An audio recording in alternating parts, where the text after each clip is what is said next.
There's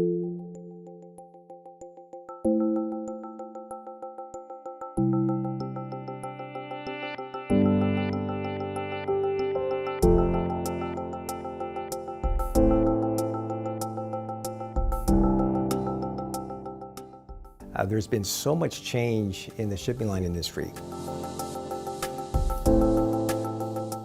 You have to exert discipline in sticking to your long-term plans. 40% of America's waterborne imports come in through our gateway.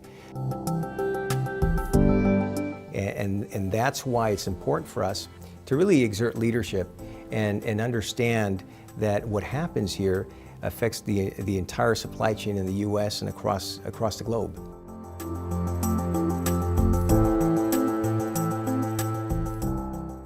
Noel, it's great to see you again here at the new offices of the Port of Long Beach. It's the 9th busiest port in the world. Can you tell us a little bit about yourself?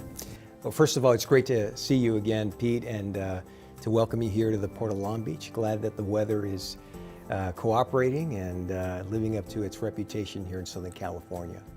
My work experience prior to joining the port is not what you would consider traditional. I was not in the Port Authority space at all. I was not even in the shipping industry.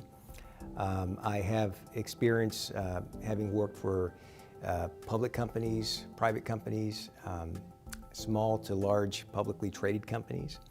But what attracted me to the port was the opportunity to participate in a space that was foreign to me, where I felt both public and private came together in a nice intersection. So I joined the port in 2010, and my first role with the port was as the executive officer of the Board of Harbor Commissioners. Through different leadership transitions, I was given the opportunity to move up, increase my responsibility to the position I have now as Deputy Executive Director. And it's a fantastic opportunity. I learn something new each day. I get to contribute not just to the well-being of the organization, but really get to be involved in shaping and reshaping the future of our industry. Noel, we recently met at the CSCMP EDGE conference in Anaheim, and you shared a little bit about your concerns with the China-U.S. trade dispute. Maybe you could share a little bit about that now. It's a talk of the day. We are disproportionately impacted because about 60% of our business is with China. And in 2018, the tariffs actually had the opposite effect. It actually drove our volumes up. We ended up calendar year 2018 with our best year on record. We handled 8.1 million TEU as shippers advanced their orders trying to get ahead of the tariffs. 2019 has been a very different story. We've now begun to see the opposite effect. Imports from China are down 20%. Exports to China through our gateway are down 40%. The interesting thing is that trade with other regions around the world is up, and in some cases double and by triple digits. In fact, the fastest growing region outside of China is Southeast Asia. But even when we see those increases that look amazing on paper, the gap between some of these economies that are flourishing and the scale of China just don't compare. Just to give you an example, Pete, it would take the growth of 5 Vietnams just to match the declines in China. So while we're very encouraged about the opportunities down the line in places like Southeast Asia and even Latin America, our relationship with China is leading to this disproportionate impact.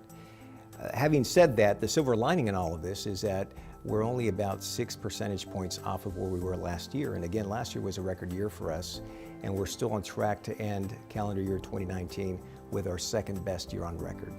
Well, congratulations for your continued success. Thank you. Yeah, you guys are certainly at the tip of the spear for the trucking and the rail and all the rest of the commodities that fan out from this location throughout the Western USA.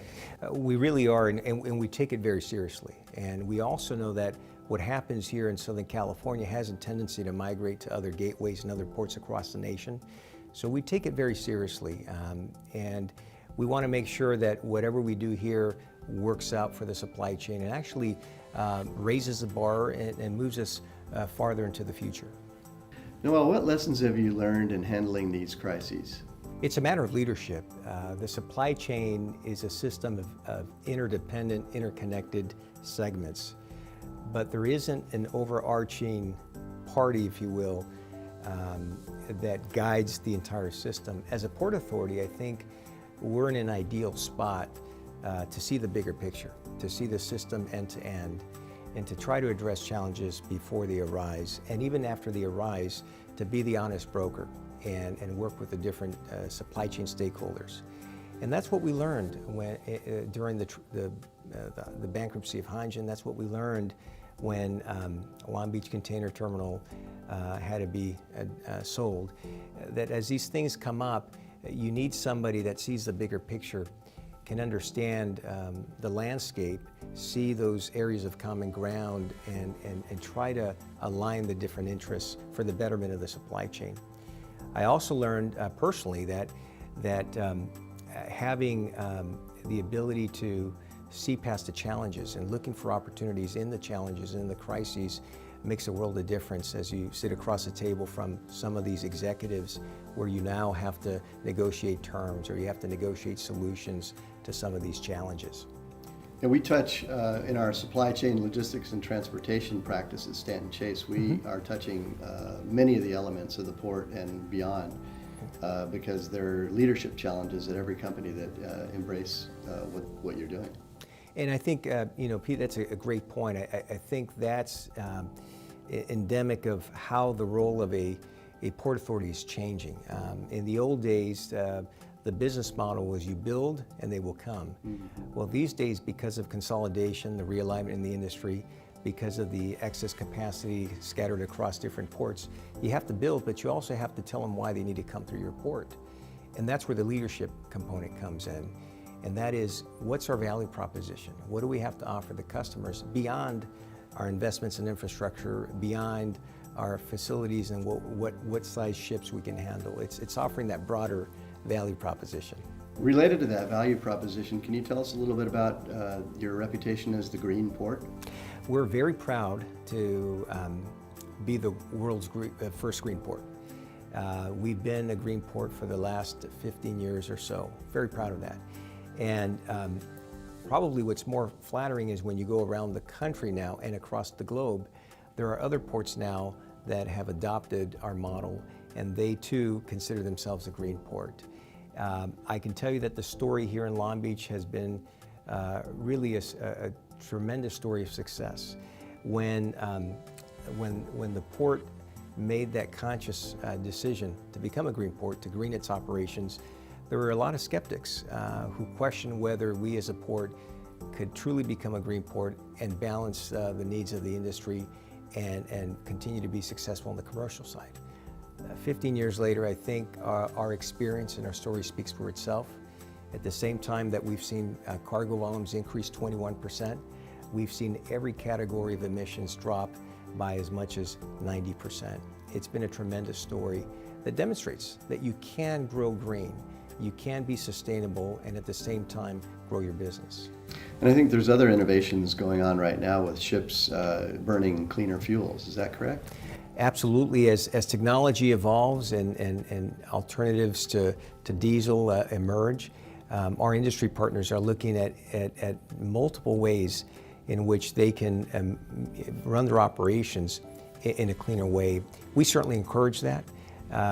We think that by thinking outside the docks and thinking outside the box, we'll get to solutions that balance the needs of the customers with the need to be sustainable and green. And so we're very proud of our partners.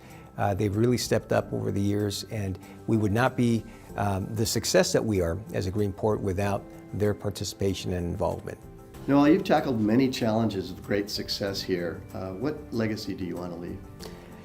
That's a great question, Pete. When I look back at the 108-year history of our port, and I think about where we are today because of those strategic, bold decisions that those who came before me made, it makes me realize just how significant and important it is for us who have the responsibility to lead our port today to think about the future, 40, 50, 60 years ago. The simple answer is I would like for us to leave this port better than when we found it. I would like for our port to have a legacy of being a trailblazer, to be innovative, to be a leader, to never settle for past successes, but always push the envelope to make things better. And then for me personally, I think it's important for us as an organization, any organization, to put people over outcomes and really invest in our people, invest in the human capital that really makes an organization run. Lead by example, to teach people to become leaders themselves and to train the next generation of leaders. And if we can accomplish that, Pete, then I think we could all say we did a lot of good. Well, at Stanton Chase, that's one of our major focuses, is bringing leadership capital into the right organizations at the right time and really creating change. Terrific. Noel, thank you for joining us today and participating in the Game Changer video series. We look forward to working with you in the future. It was my pleasure, Pete. Thank you for making it easy and visiting our offices. Good to be with you. Likewise.